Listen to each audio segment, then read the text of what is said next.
নমস্কার বন্ধুরা, আমার ইউটিউব চ্যানেলে সকলকে স্বাগত জানাই। আজকে আমি বলবো যে শনির ক্ষেত্রে কোন কোন চিহ্ন থাকলে সেগুলোকে অশুভ বলে ধরা হয় এবং তার প্রতিকার কি আমি জানাবো। দেখুন, হাতে এই যে ক্ষেত্রটি, এটি হলো শনির ক্ষেত্র এবং এই আঙুলটি হলো শনির আঙুল।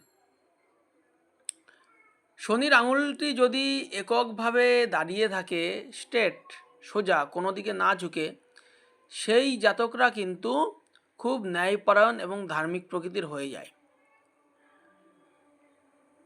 আর এই যে নিচে যে এই ক্ষেত্রটি, এটি হলো শনির ক্ষেত্র। এই যে ক্ষেত্রটি, এইটা হলো শনির ক্ষেত্র। দেখুন, অনেকের ভাগ্য, এই যে রেখাটি, অনেকের এই হৃদয় রেখা দেখি এসে এই শনির পর্বতে এইভাবে প্রবেশ করেছে। যাদের হৃদয় রেখা এইভাবে শনির পর্বতে প্রবেশ করে তারা কিন্তু অর্থকে প্রাধান্য দিয়ে থাকে। এই প্রকৃতির হৃদয় রেখা কিন্তু অর্থকে প্রাধান্য দেয়। দেখুন, আবার অনেকে হৃদয় রেখা এইভাবে এসে এইখানে যায়, এটিও কিন্তু দেখুন হৃদয় রেখা হলেও এটাকে কিন্তু আমরা অনেকে শনির আড়ি রেখা বলে ধরে থাকি। অনেক জ্যোতিষ বলে যে এইভাবে রেখা আসলে সেটি খুবই অশুভ ফল দেয়, কিন্তু আমার ব্যক্তিগত নিজের অভিজ্ঞতায় দেখেছি এইভাবে শনির আড়ি রেখা খুব বেশি যে কষ্ট দিয়ে থাকে তা না। শনির আড়ি রেখাতে একটু বাধা বিপত্তি আসে, এটা ঠিক, কিন্তু তার রেমিডিও কিন্তু আছে এবং সেই পাথর ছাড়া আমি আপনাদের বলে দেব যে কিভাবে রেমিডিতে আপনারা খুবই ভালো ফল পাবেন।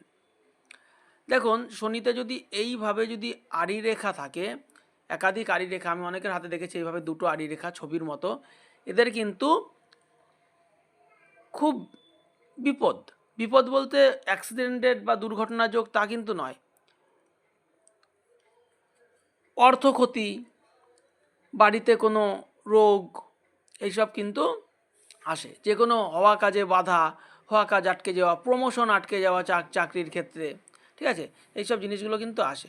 কিন্তু অনেকের ক্ষেত্রে দেখেছি এইভাবে এখান থেকে একটি আড়ি রেখা গেছে, এখানে একটি আড়ি রেখা গেছে, এইভাবে এইখানে একটা, এইভাবে এখানে একটা, একটি রম্বস সাইন তৈরি করে ফেলেছে। দেখুন, এটা কিন্তু রম্বস সাইন, হ্যাঁ, দেখুন এই যে এইভাবে রম্বস সাইন তৈরি করে ফেলেছে। এদেরও কিন্তু লোন দেনার মধ্যে পড়ে যায়। লোন দেনা মানে কি শুধু অর্থকষ্ট হবে না, অনেকে ব্যবসার ক্ষেত্রেও লোন নিতে পারে, কিন্তু লোন দেনার মধ্যে কিন্তু এরা জড়িয়ে পড়ে।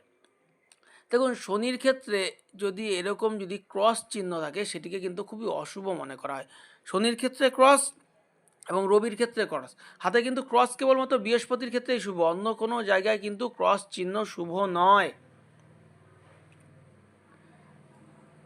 রাহুকেতুর ক্ষেত্রে জায়গাতে ক্রস চিহ্ন কিছুটা শুভ ধরা হয়, সেটা আলাদা ব্যাপার, কিন্তু শনির ক্ষেত্রে অশুভ রেখা হলো এরকম আড়ি রেখা, এরকম ক্রস চিহ্ন।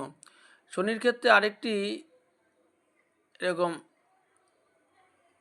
রম্বস চিহ্ন। শনির ক্ষেত্রে আরেকটি আমি খারাপ রেখা বলবো, সেটি হলো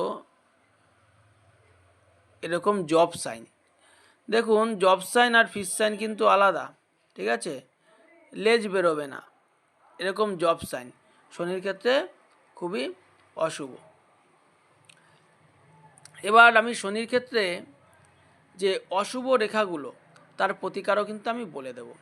দেখুন, শনির ক্ষেত্রে অশুভ রেখা থাক বা শনির এই জায়গাটি ফাঁকা থাক অথবা এই জায়গাটি গর্ত হয়ে ঢুকে চলে যাক, যে কোনো অশুভ প্রভাব থেকে কাটাতে আপনারা স্টোন ব্যবহার করবেন, ঠিক আছে, কিন্তু স্টোনের থেকেও সবচেয়ে ভালো কাজ দেয় ঈশ্বরের নাম জপ করলে। যাদের শনির এরকম সমস্যা আছে তারা অবশ্যই প্রতিদিন স্নান করে সকালবেলা হনুমান চল্লিশা পাঠ করুন, দেখবেন শনিদেব আপনাদের কোনো অনিষ্ট করবে না। এটা আমার নিজের অভিজ্ঞতা থেকে বলছি। তারপর আপনারা শনিবার মঙ্গলবার বজরংবলী মন্দিরে যান, সেখানে বজরংবলীকে মঙ্গলবার লাড্ডু নিবেদন করুন, ধূপ অর্পণ করুন, বজরংবলীর আরাধনা করুন, হনুমান চালিসা পাঠ করুন। শনি মঙ্গলবার বজরংবলী মন্দিরে যাচ্ছেন এবং শনিবার গ্রহরাজের মন্দিরে যান, সেখানে কিছু প্রণামী বাক্সে কিছু অর্পণ করুন, ফল দান করুন, সর্ষের তেলের প্রদীপ জ্বালান, সর্ষের তেলের প্রদীপে কালো তিল দিয়ে জ্বালান। এই কটা রেমেডি করলে কিন্তু আপনারা কিন্তু শনির প্রভাব থেকে পুরো মুক্ত পাবেন। কারণ বজরাংবলী হলো শনিদেবের বন্ধু। বজরাংবলী শনিদেবকে একাধিকবার রক্ষা করেছিল।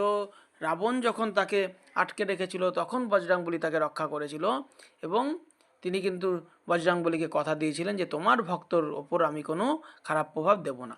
সেজন্য এই শনির প্রভাব থেকে মুক্ত হতে গেলে আপনারা অবশ্যই বজরাংবলীর আরাধনা করুন। যদি ভিডিওটি আপনাদের ভালো লাগে তাহলে অবশ্যই চ্যানেলটিকে সাবস্ক্রাইব করবেন। আমি আমার নিজের অভিজ্ঞতা থেকে বলছি, পাথরের থেকেও ঈশ্বরের আরাধনা করলে কিন্তু সবচেয়ে ভালো কাজ হয়। ঠিক আছে, গড, এই গডের ওপরে আর কিছু কিন্তু নেই। ধন্যবাদ।